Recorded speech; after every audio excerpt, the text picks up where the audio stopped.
Hello and welcome to my new channel. So, if you don't know who I am, I'm Dan. I'm the UK Catan champion, and I'm creating this channel and going to be putting some videos out there to help me and hopefully help other people, particularly in my journey towards the European and the World Championships.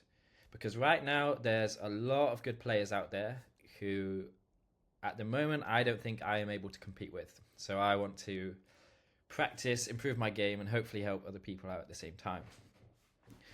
So, with that in mind, let's have a look at this board. So, we're going to basically analyze the placements for this board. Perhaps you'd like to pause the video and see where would you go in this spot, and then we will continue. So, the way I'm going to run through this is I'm going to show you where the players went in this situation, and then we can talk about maybe what I should have done differently in my situation. So I think first pick for Boromir here is quite straightforward. I don't think we need too much discussion. There's one spot which really stands out, which is this 9, 6, 10 here. So unsurprisingly, Boromir plonks down there. Now, the next pick is perhaps more challenging, because there are quite a few options that are reasonably high producing. So we have the 8-5-10 or 8-5-3, we have the 6-4-3, we have the 6-5-11, we have 9-5-10, we have 8-4-3 or 8-10-3. There's quite a lot of spots with reasonable production. Now, normally in a situation like this, where there's quite a few valid spots and it's hard to choose, that means that going second may not be the best position, because third and fourth are going to get some of these other spots that are hard to choose between and a better second spot. Now, let's have a look where Tricky, who is an extremely good player by the way, ended up placing. So he ends up on the 8-3-4, and luckily for me, he gave me a very detailed explanation for why he chose this spot. And his argument was that this essentially gives him a guaranteed game. It basically means that no matter what me and Norway do in our third and fourth picks, he's going to get something pretty decent. So let's think about what possible positions me and Norway might pick between us, or what might be left over. So it's pretty likely this 6-5-11 will go. It's pretty likely one of these two spots will go. It's pretty likely the 6-3-4 will go. And it's pretty likely the 9-5-10 will go, although it's possible that maybe one of these two spots someone wants to take some ore alongside it instead of one of these main four spots. So Tricky says, okay, if I take the 8-3-4, I'm pretty much guaranteed to at least get this 11-4-9, which works out nicely. There's a possibility I get the 9-5-10, which would be amazing, but even if I don't, I have a guaranteed road game.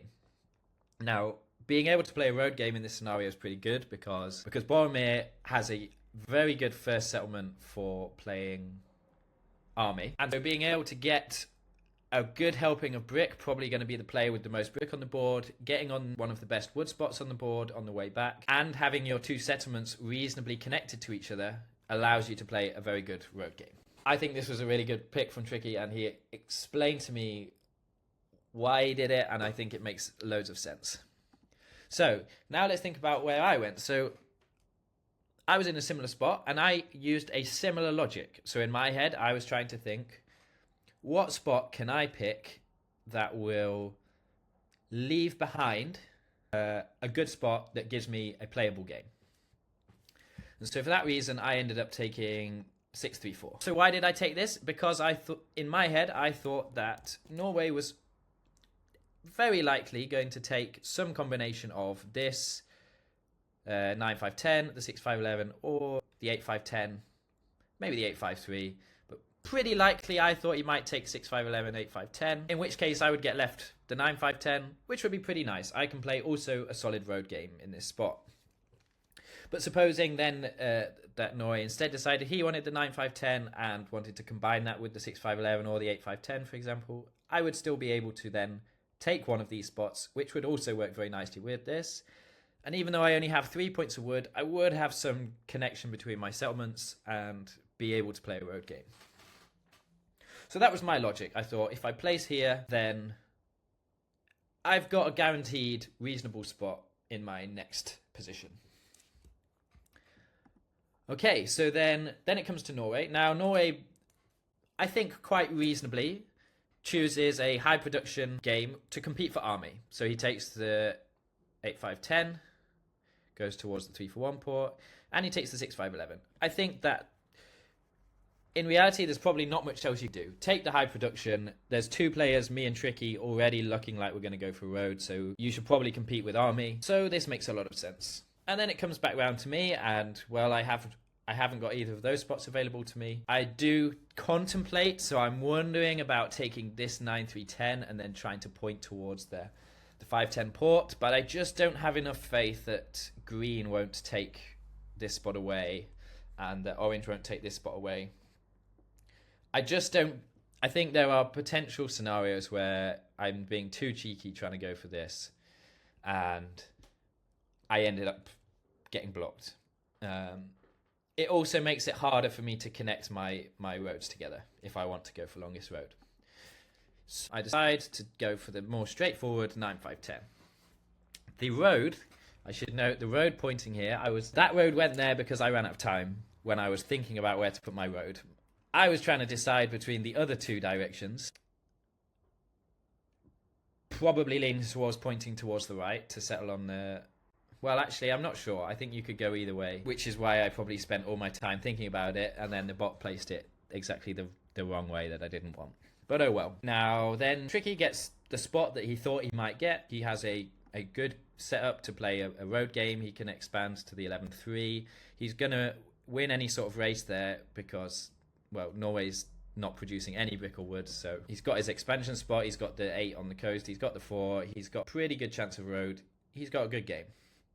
And then, now, this is the final pick. So, when it happened, I was quite surprised, although it turned out that it wasn't so bad. So, Boromir, perhaps pause the video to see where you would go in Boromir's shoes, given this current board setup.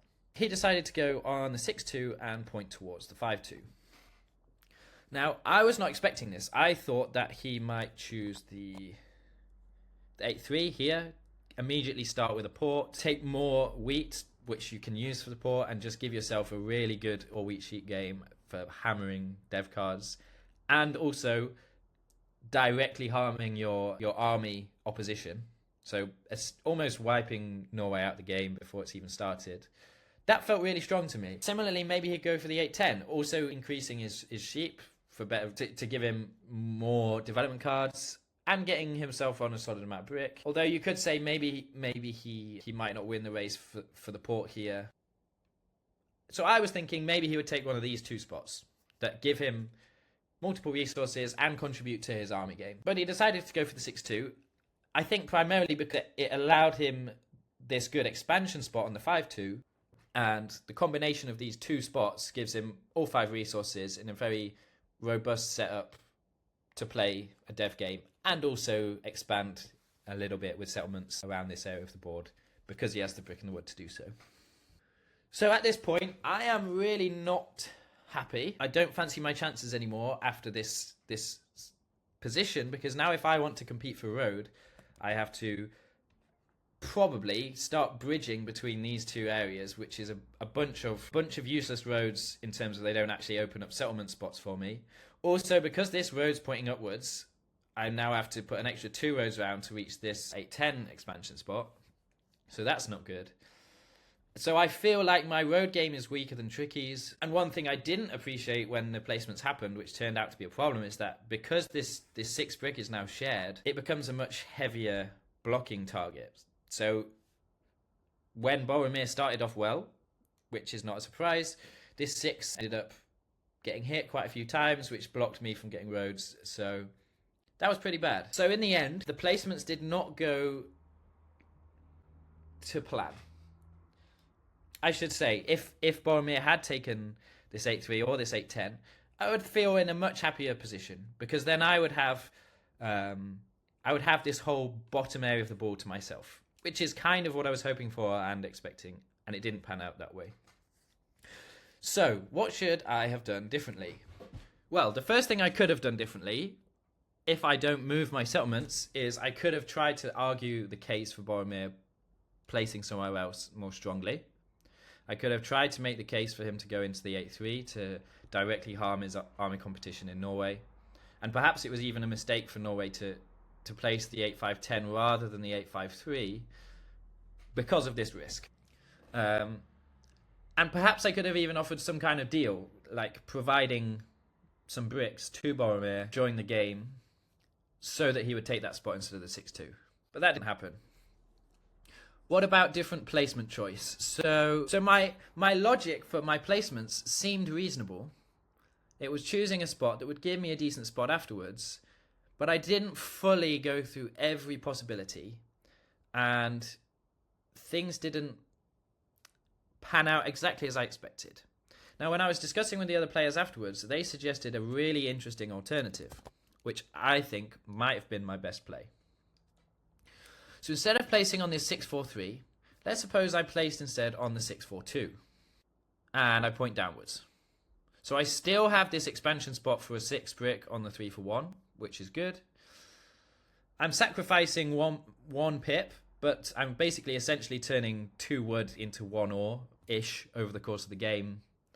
That's not such a bad trade.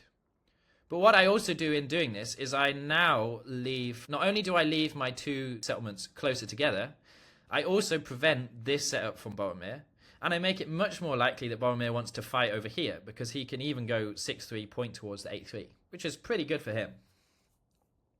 So in this different world, I take the 6-4-2, I point down, I get this expansion spot, I take this 9-5-10, I point this way, and I get this expansion spot. It's easier for me to connect my roads together, and I don't get robbed so much on the 6 because, well, maybe I do. If Boromir goes for this thing, we might still get the shared rob. So yeah, I thought this was quite an interesting board.